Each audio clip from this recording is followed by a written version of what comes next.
This video is brought to you by patreon.com/worsttake. Get access to exclusive live streams and Discord servers, on-screen shoutouts, and early access to some videos when you join now. Help make sure that we can continue to make content like this by supporting the Patreon. Links are in the description down below.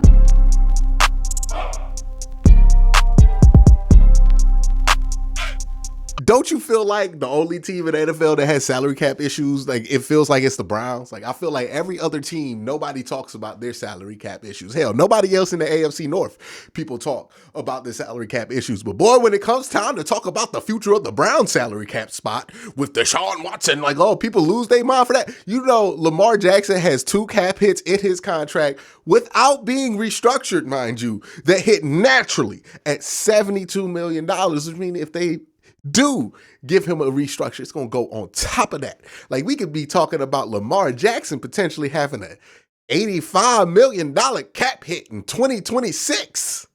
You don't ever hear no doomsday stories about that. You don't get the doomsday videos. You don't get the Browns going to fold as a franchise because of Deshaun Watson's contract. Like, we talk about that damn contract so much that we don't talk about nobody else's contract. It's the only contract that you are allowed to talk to. Everybody got a contract that contractually obligates them to talk about that contract. But today, we are not talking about that contract outside this intro. What we're going to be talking about is the AFC North, is players in the AFC North that I want to get up out of here.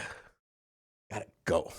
Okay, maybe they leave because of cap situations. Maybe they leave because of other things. But these are the players that might be up out of here. And let's look at the cream of the crop in the division, the champions of the AFC North, the Baltimore Ravens, who are in a precarious situation with their salary cap. Right now, they have about $7.3 million, which is $4 million effective. So after you subtract all of the draft contracts, about $4 million. Now they could restructure and get anywhere from $46 million to $71 million in cap space. The reason they're probably going to do that is because they have a few free agents, right? They have Justin Madubuike, they have Jadeveon Clowney, they have Kevin Zeitler, Pat Queen. Keep in mind, the linebacker franchise tag this year is at $21.9 million. So Pat Queen is very unlikely to see any of that. They also have Calvin Noy and Odell Beckham as free agents. I think Baltimore is in an interesting situation here. First things first, you have to ask yourself about a couple of expensive players who may be at the point to where you consider how much longer you want on the team. Ronnie Stanley is set to hit the cap at about $26.1 million. I don't believe he has that much guaranteed money left on his deal, so you could cut him and get a cap reduction. That could be how you could do it. You could also restructure him if you want to keep him. The thing is that Ronnie Stanley is a decent left tackle now, but he's not the Ronnie Stanley of old. And that's an issue, right? I believe they were even rotating him in and out with Daniel Falele for a little bit. So that's not the greatest sign for your franchise left tackle. He also has an injury history. He's been injured almost every year since coming back, whether he missed the game or two. It's just been a problem for him, right? So they have to make a decision on him. Marlon Humphrey's another one that they're going to have to look at. It looked like Marlon's starting to fall off that cliff. It looked like that cliff starting to find him. Really wasn't super effective in the second half of the season, and he's going to be super expensive going forward. Now, they have 2 guys that they're definitely going to want to keep, right? Justin Madubuike, who led them in sacks, who, you know, it's going to be interesting to see what they do with him. And Patrick Queen, who just made first team All-Pro or second team All-Pro. He was a Pro Bowl selection this year. Had what many would consider a breakout year. Now, they're going to have to choose between Pat Queen and Justin Madubuike. And you might be asking, why are these 2 players being pitted up against each other, Quincy? One's a linebacker, the other one's a defensive tackle. Why are they? Well, it's because Pat Queen and Justin Madubuike are the Ravens' best pass rush threats outside of Kyle Hamilton. Kyle Hamilton is probably their best pass rush threat. Then it's Jadeveon Clowney or Justin Madubuike, but Pat Queen's a huge part of that too. And they're going to have to figure out and decide between him and Justin Madubuike what they want to do, who they want to keep. I think they're probably going to keep Pat Queen, even though, you know, with Roquan at what, $13, $14 million a year, and then you're probably going to have to give Pat Queen 15. And that's a conservative estimate for Pat Queen. Probably closer to 18. I don't know if that much money at linebacker makes a ton of sense. Now, the Ravens are more willing to spend that money at linebacker than most organizations, but man, $30 million between two players for a linebacker, a position that most teams don't even like drafting in the first round? I don't know, man. I don't know. Now, Pat Queen's not a normal linebacker. He does have some edge rush responsibilities, and he is very important to the edge rush plan. So this isn't like, you know, paying two Joe Schmo linebackers that much money. Like, they obviously do two different things and two different jobs, but it's still a lot of money for that position for a team that's hoping to win a Super Bowl. That's a ton of money to allocate there. They could get that money to Justin Madubuike, but yeah, I think Justin Madubuike, being an interior guy, probably going to get close to like 19, 20 million, going to be the more expensive of the two. And I don't think they can afford that. Here's what I think happens. I think they bring back Pat Queen on that 18 per. And then I think they bring back Jadeveon on like what? You could probably get him for a $6 million cap hit, but 9 overall for 1 year. And then you could probably bring back Kyle Van Noy for the low. And then I don't know if you bring back Kevin Zeitler. I think they might be ready to move on from Kevin Zeitler. And then you probably let Odell walk, right? Even though, like, what else do they have at wide receiver? They kind of need Odell again. So I wouldn't be surprised if they went out and got Odell again, but if Odell's price is going to be $15 million, they ain't doing that. So maybe if Odell comes down to like 6, you do Odell, but if you can't, hey, man, Nelson Aguilar, you're going to have to step it up. But yeah, that's the Ravens cap situation here. I would love to see them pay Pat Queen, me personally, and then also let Justin Madubuike walk. Pat Queen is good, but I think for the Browns' perspective, they can account for Pat Queen. They could do a good job of accounting for him. And that's not something that creates problems for the Browns. Justin Madubuike having a good day, that could be something that creates a problem for the Cleveland Browns. Let's talk about the Cincinnati Bengals. The Bengals are in a good cap spot. They have $37.7 million in space right now, and they don't have many people locked up past this current window for them. This window is definitely, going to change, right? Because they got to give T. Higgins his money. Maybe they got to see if Tyler Boyd can do it, and they can get all three if they wanted to. I don't think that Tyler Boyd comes back. I don't think Tyler Boyd wants to do this for the rest of his career, essentially. I think he wants to try it somewhere else.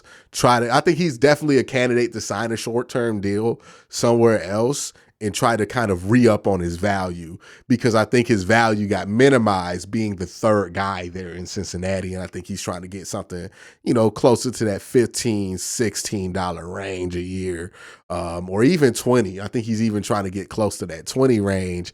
T. Higgins, on the other hand, that's going to be an expensive contract. Now, they're not going to have to do it this year, right? Because they have him on the franchise tag for what I believe to be like $23, $24 million. But T. Higgins' contract probably going to be close to like, and here's the problem that the Bengals are facing. So T. Higgins' contract comes up and you have to pay T probably 28 million. Like, he's not going to get 30, but 28 million is probably what you would get for T. And the problem with that is you are kind of resetting the market, so you have to reset it again for Ja'Marr Chase. Because if you give T 28, you got to give Ja'Marr 32. Maybe even more. And also, when you give T that money, you jumping up that franchise tag number if that's how you want to handle Jamar Chase's contract, even though he's on a 5-year option. So that shouldn't come down to that. So yeah, it's going to be interesting to see what they do with that, because they kind of have to reset the market in back-to-back years at wide receiver, which could get expensive. And then, like we just talked about, the Ravens having a bunch of money at linebackers, $30 million for 2. You could end up with $60 million for 2 players, and then Joe Burrow's salary cap number starts to hit, and you're paying probably, well, I would say that cap hit's probably going to be $40 million if they do it right with Joe. So you're talking about $100 million between 3 players. I don't know. I'm interested to see how Cincinnati especially is going to handle that, because, the Browns have this option because they have a cash-rich owner, right? An owner who likes to spend cash, that they could push things down the road and let them hit the cap later in like 2030 or whatever they want to do, and be able to eat money that way. But that requires a lot of excess cash. And Cincinnati has never been a cash-rich organization. They've always been a cash-poor organization, simply because most of their wealth comes from owning the Cincinnati Bengals, not external things. So they're very limited in how they can get liquid assets, right? Money. They got to get loans, basically, and they don't have as much collateral to put those loans on. So that's going to be interesting to see how Cincinnati gets this figured out. DJ Reader is somebody that I want them to get rid of. Like, if I could point out 2 players that like Cincinnati could get rid of, please let Mike Hilton go. Please let DJ Reader go. One, I would want DJ Reader to go simply because I want DJ Reader.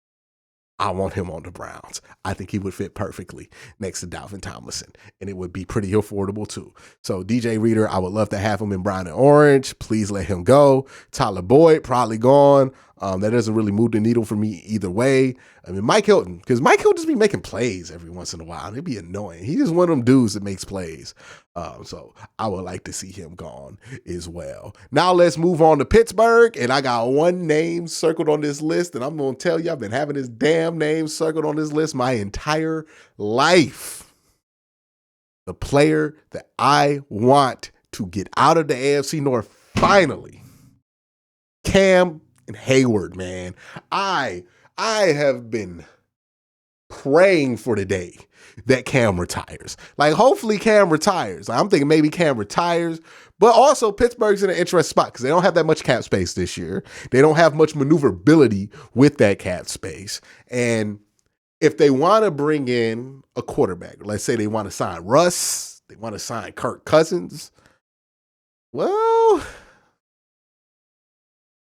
going to require you having to free up some space. And one of the main moves that the Steelers have to free up some space is cutting Cam Hayward. And unlike a lot of other players on this list, restructure is not an option. Cam's on the last year of that deal, so you can't restructure him. You can maybe extend him, but he's very old to be extending. Like, you either sit with Cam on that money or you cut him is the situation that Pittsburgh has right now.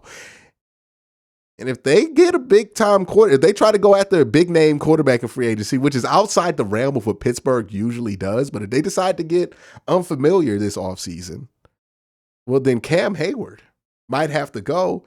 And I would love that, because Cam Hayward, certified Browns killer. Would love to see Cam Hayward out the division. But that's my thoughts. Those are the guys that I want out the division. For Pittsburgh, Cam Hayward. For Cincinnati, for very selfish reasons, DJ Reader. Would love him on the Cleveland Browns.